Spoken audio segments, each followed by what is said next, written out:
The moment my mother's hand cracked across my face, the room went dead silent for half a second. And then I heard it, the sharp, smug sound of my own brother clapping. 55 people were watching. Friends, relatives, neighbors, people who'd known me my whole life.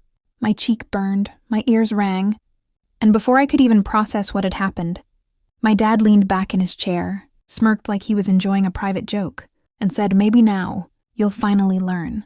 That was the exact moment. Something inside me snapped. I remember thinking, is this really my family? And more importantly, was I wrong for what I did next? I want you to hold that image in your head for a second. Me, standing there humiliated.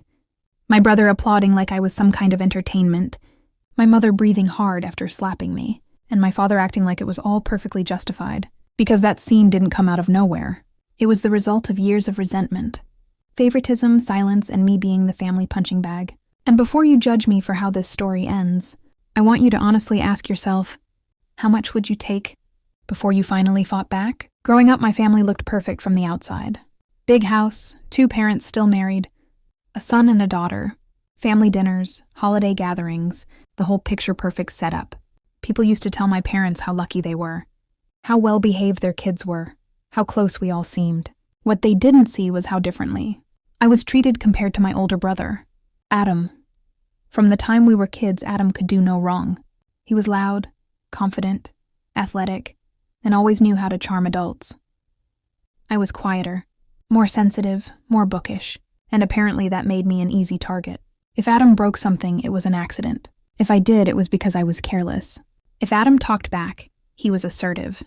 If I spoke up, I was disrespectful. My mom used to say she was just being harder on me because I was stronger, emotionally, which even as a kid sounded like a lie. My dad barely intervened. He worked a lot, and when he was home, he preferred not to get involved unless Adam was in trouble. And even then, it usually ended with a lecture about how the world was unfair to men and how Adam needed support. As we got older, the gap between us only widened. Adam became the golden child, the one my parents bragged about. His grades were average at best, but they talked about him like he was a genius. When he dropped out of college after 2 semesters, they blamed the professors. When I got into a good university on a partial scholarship, my mom warned me not to get a big head. Adam moved back home, job hopping and blaming everyone else when things didn't work out. I moved out as soon as I could, worked 2 jobs, and still came back for family events because I thought that's what a good daughter did. The slaps didn't start out literal. At first, they were verbal, little digs at family dinners, jokes at my expense, comments about my weight, my clothes, my life choices. Adam loved joining in. He'd roll his eyes when I talked, interrupt me, mock my opinions, and every time my parents let it happen. Sometimes my mom would even laugh. Other times she'd say, "Oh, stop. You know he's just joking." And if I got upset, suddenly I was the problem for ruining the mood. The event where everything finally exploded was supposed to be a celebration. My parents were hosting a big family gathering, 55 people for their anniversary. Relatives flew in from out of town. Old family friends showed up. It was one of those events where appearances mattered more than anything else. I debated not going. Every instinct in my body told me it was a bad idea, but my mom guilted me into it.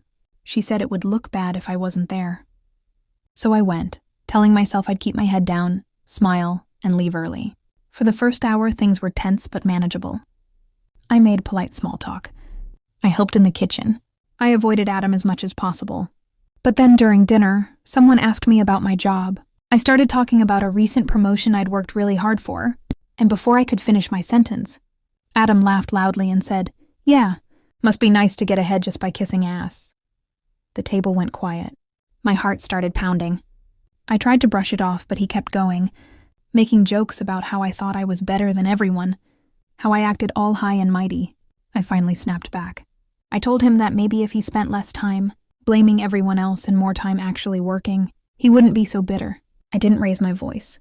I didn't insult him.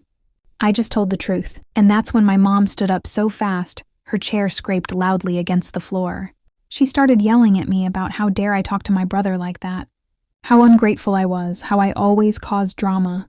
I tried to defend myself, pointing out that Adam started it, that he'd insulted me first. That's when she walked over and slapped me. Hard.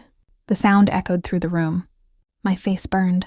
My eyes filled with tears, and for a split second I couldn't breathe. Then I heard Adam clapping. Actually clapping, like he was proud of her. He was smiling. And my dad? My dad didn't even stand up. He leaned back, crossed his arms, smirked, and made that comment about me finally learning. 55 people watched it all happen. Some looked shocked. Some looked uncomfortable. No one said a word. In that moment, years of bottled-up pain, humiliation, and anger came rushing to the surface. I wanted to disappear, but I also wanted to scream. I looked around that room and realized something terrifying and freeing at the same time. No one was going to save me. Not now, not ever. So I did the one thing I'd never done before. I spoke. I told them everything. I told them about the favoritism, the insults, the way Adam had been enabled his entire life. I told them how my mom had never once defended me and how my dad had always chosen silence over standing up for his own daughter. My voice was shaking, tears streaming down my face, but I didn't stop. The room was dead silent again, except this time, no one was clapping. Adam tried to interrupt me, but I shut him down. I told him that his applause was the most pathetic thing I'd ever seen. This is the point where I want you to pause for a second, because this was the crossroads. I could have apologized, backed down, smoothed things over for the sake of family harmony. Or I could do what I did next. So before I tell you how it all ended, I want you to comment below and tell me honestly. What would you have done in my shoes? What I did was walk out. I grabbed my bag, looked my parents dead in the eye, and told them they'd just lost their daughter. I said I wouldn't be disrespected, hit or humiliated ever again, and if that made me the villain, so be it. Then I left. I could hear whispers starting up behind me as I walked out the door, my heart pounding so hard I thought it might explode. The aftermath was messy. My phone blew up with messages, some from relatives apologizing for what they'd witnessed, others from family members telling me I'd overreacted and embarrassed my parents. My mom left me voicemails crying, saying she didn't mean to hit me, that I'd pushed her too far. Adam texted me a single message. You deserved it. That message hurt more than the slap. I didn't respond. I blocked them all.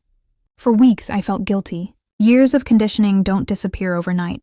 I questioned myself constantly. Was I too harsh? Should I have just kept quiet? But every time I touched my cheek and remembered that sound, that applause, that smirk, the guilt slowly turned into something else. Clarity. Months later, I heard through the grapevine that the family had split. Some relatives stopped talking to my parents after what they'd seen. Adam was still living at home, still unemployed, still blaming everyone else. My parents told people I'd abandoned them, that I was ungrateful, that I'd always been difficult. For the first time in my life, I didn't care. I was free. Cutting them off wasn't easy, but it was necessary. I started therapy. I learned that love doesn't look like humiliation. That respect isn't conditional. That family doesn't get a free pass to hurt you, just because you share blood. And slowly, I started to heal. Now, when I look back on that night, I don't just see the slap.